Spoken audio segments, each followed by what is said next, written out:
ಹಾಲಲ್ಲಿ ಸಂಪಾದನೆ ಅವನಿಗೆ. ಹಾಲು ಜೋಳ ಹಾಕ್ತಿವಿ, ವರ್ಷಕ್ಕೆ ಎಷ್ಟು ಒಂದು ಮಗುಗೆ ಓದಿಸ್ಬೇಕಾದ್ರೆ ಖರ್ಚು ಎಷ್ಟು ಬರ್ತದೆ? ಲಕ್ಷಾಂತರ ರೂಪಾಯಿ ಬರುತ್ತೆ. ರೈತ ಏನ್ ಮಾಡ್ತಾನೆ? ಏನ್ ಮಾಡ್ಬೇಕು? ಕೂಲಿ ಮಾಡ್ಬೇಕಾ? ಸ್ವಂತ ಉದ್ಯೋಗದ ಉದ್ಮೇಲೆ ಮಾಡ್ತಿರ್ತಾನೆ. ನಿಮ್ ಭೂಮಿಲಿ ನೀವು ಬೆಳೀತಾ ನಮ್ಮ ಇದ್ದೀರಾ, ತಾತ ನೀವು ದುಡಿತಾ ಇದ್ದೀರಾ. ಮುತ್ತಾತಿರು ಉಳಿಸಿದ್ರು, ನಮ್ಮ ಅಪ್ಸಿ ಉಳಿಸ್ಕೊಂಡವ್ರೆ, ಅದನ್ನ ನಾವು ಉಳಿಸ್ಕೊಂಡು ಹೋಗ್ತಾ ಇದ್ವಿ. ಅವ್ರ ಅರ್ಥನೇ ಆಗಲಿ, ಅವ್ರು ರೈತರ ಮಕ್ಕಳಲ್ವಾ ಮೇಡಮ್ ಅವರೇ? ಇದರಿಂದ ಬಂದ್ಬಿಡಾರ ಅಲ್ಲಿ ಆಕಾಶದಿಂದ ಉದ್ರ ಬಿಡವ್ರ? ತಪ್ಪಾರ್ಬೇಕಾರೆ ಕೇಳ್ಕೊಳ್ಳಿ. ಅವ್ರು ಹಂಗೆ ಅನ್ಕೋತಾ ಇರೋದಲ್ಲ, ಆಕಾಶದಿಂದ ಉದ್ರ ಬಿಟ್ಟಿದ್ದಾರೆ. ಅವರಿಗೆ ಬೇರೆ ರೂಲು, ನಿಮಗೆ ಬೇರೆ ರೂಲು. ಅವರು ರಾಗಿ ಮುದ್ದೆ ಅನ್ನ ನೀರುತ್ತಾನೆ, ಅನ್ನನ ತಿನ್ನುತ್ತಾನೆ. ಮೋಸ್ಟ್ಲಿ ತಿನ್ನಲ್ಲ ಅನ್ಸುತ್ತೆ. ಅಲ್ಲ, ಚಿನ್ನ ತಿಂತಾರ, ಬಂಗಾರ ತಿಂತಾರ, ಎಲ್ಲ ತಿನ್ನೋದು ಒಂದು ಅನ್ನನೇ, ಕುಡಿಯೋದು ಒಂದು ನೀರೇ ಮೇಡಮ್ ಅವರೇ.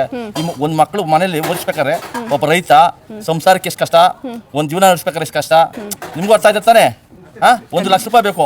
ಲಕ್ಷ ರೂಪಾಯಿ ಸಂಪಾದನೆ ಮಾಡ್ಬೇಕಾರೆ P1 ಕೆಲ್ಸಕ್ಕೆ ಹೋಗ್ಬೇಕಾ, ಇಲ್ಲ ಸೆಕ್ಯೂರಿಟಿ ಕೆಲ್ಸಕ್ಕೆ ಹೋಗ್ಬೇಕಾ, ಬಾತ್ರೂಮ್ ತೊಳೆಗೆ ಹೋಗ್ಬೇಕಾ? ಒಬ್ಬ ರೈತ ಬೇಕಾರೆ ತಿಂಗಳೆಲ್ಲ ಕುಂಚಿರು ಬೇಕಾರೆ ಅವ್ನ ಅನ್ನ ಹಾಕೋ ಸಾಕತ್ತದೆ. ಅವ್ರಿಗೆಲ್ಲದೆ ಎಲ್ಲದ್ ಮೇಡಮ್ ಅವರೇ? ಆಯ್ತಾ? ಇವಾಗ 4 ಜನ ಬಂದ್ರು ಟೀ ಕಾಫಿ ಕಾಸು ಕೊಡ್ತೀವಿ. ಗೌರದಿಂದ ಹಳ್ಳಿ ಜನ ಮುಗ್ಧತೆ ತೋರಿಸಿ, ಕಣ್ಣೆ ತೋರಿಸಿ ಕುಂಡಿಸ್ತೀವಿ. ಸಿಟಿಗೆ ಅದು ಕೇಳ್ತಾರ? ಒಂದು ಕೋಟ ನೀರು ಕೊಡೋರಿಲ್ಲ. ನೀವು ಹಳ್ಳಿ ನಡ್ಕೋತಿರು, ಬಾರವಾ ಹೊಟ್ಟೆಸ್ತದ, ನೀರು ಕುಡಿಚಾ, ಊಟ ಮಾಡ್ಚಾ, ಕುತ್ಕೊಳ್ಳವ ಯಾರವ ಅಂತ ಅಂತಾರೆ. ಕಣ್ಣೆ ಜನಕ್ಕೆ ಯಾಕ್ರಿ ಕಷ್ಟ ಕೊಡ್ತಾರೆ? ಅರ್ಥ ಆಗಲ್ಲ ಅವ್ರಿಗೆ. ಪೆನ್ ಪೇಪರ್ ಬಾಯಲ್ಲಿ ಮಾತು ಬರ್ತದೆ ಅಂದ್ಬಿಟ್ಟು ಏನೋ ಮಾತಾಡ್ಬಿಟ್ರೆ ಆಯ್ತದ? ಮತ್ತೀಗ ಯಾವುದೇ ಕಾರಣಕ್ಕೂ ಹೆಣ ಬಿದ್ದೋರು ಸರಿಲ್ಲ, ಜಮೀನು ಮಾತ್ರ ಕೊಡಲ್ಲ ತಾಯಿ. ಹೆಣ ಬೇಕಾದ್ರೆ ಇಲ್ಲೇ ಉಳ್ಳೋಗ್ಬಿಟ್ರು, ಊರುಗಳಲ್ಲಿ ಒಂದು ಹೆಣ ಬಿದ್ದೋಗ್ಬಿಟ್ರು ಚಿಂತಿಲ್ಲ.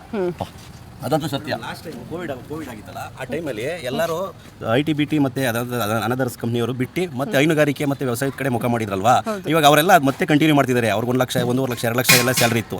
ಬಟ್ ಆದ್ರೂ ಅವರು ಹೈನುಗಾರಿಕೆಯಲ್ಲಿ ಕಂಟಿನ್ಯೂ ಮಾಡಿ ಮತ್ತೆ ರೇಷ್ಮೆ ಬೆಳೆಯೋದೇ ಆಗಲಿ ಮತ್ತೆ ಇನ್ನಿತರ ಬೇರೆ ಥರಲ್ಲಿ ತೊಡಗಿಕೊಂಡಿದ್ದಾರೆ ಮೇಡಮ್. ಅದು ಆರೋಗ್ಯವಾಗಿಲ್ವಾ? ಈಗ ಅವರು ಹೆಲ್ದಿ ಆಗಿಲ್ಲ, ಅವ್ರ ಮಕ್ಕಳೆಲ್ಲ ಚೆನ್ನಾಗಿ ಓದಿಸ್ತಾ ಇಲ್ಲ, ಅವ್ರ ಹೆಂಡತಿ ಮಕ್ಕಳು ಚೆನ್ನಾಗಿ ಹಳ್ಳಿಗೆ ಬಂದಿದ್ರಲ್ಲ, ಸೇಫು ಕೊರೋನಾ ಬರಲ್ಲ ಅಂತ. ಈಗ ನೀವೆಲ್ಲ ನಿಮ್ಮ ಸರ್ಕಾರವಾಗಿ ಏನು ಮಾಡಿತ್ತು? ಅವ್ರಿಗೆ ಏನು ಮಾಡಿದ್ರಿ? ಏನು ಮಾಡಿಲ್ಲ. ಹಳ್ಳಿ ಜನ ಹಳ್ಳಿಲೇ ಬಂದು ಜೀವನ ಮಾಡಿ ಜಮೀನೆಲ್ಲ ನೀವು ಅಕ್ವರೇಷನ್ ಮಾಡ್ಕೊಬಿಟ್ರೆ ನೆಕ್ಸ್ಟ್ ಅವ್ರು ಎಲ್ಲೋ ಹೋಯ್ತಾರೆ ಮೇಡಮ್, ಸ್ಮಶಾನಕ್ಕೆ ಹೋಗಿ ಮಲ್ಕೋಬೇಕಷ್ಟೇ. ಅವರು ವ್ಯವಸಾಯ ಮಾಡಬೇಕಾಗಿತ್ತು ಅಲ್ವಾ? ಅದನ್ನ ನಿಮ್ಮ ಚಾನಲ್ ಮೂಲಕ ನೀವು ದಯವಿಟ್ಟು ತಿಳಿಸ್ಕೊಡ್ಬೇಕು ಅಂತ ನಾವು ಮನವಿ ಮಾಡ್ಕೊಳ್ತೀವಿ. ಖಂಡಿತ ಸರ್, ಅದಕ್ಕೋಸ್ಕರನೇ ಬಂದಿದ್ದೀವಿ 100%.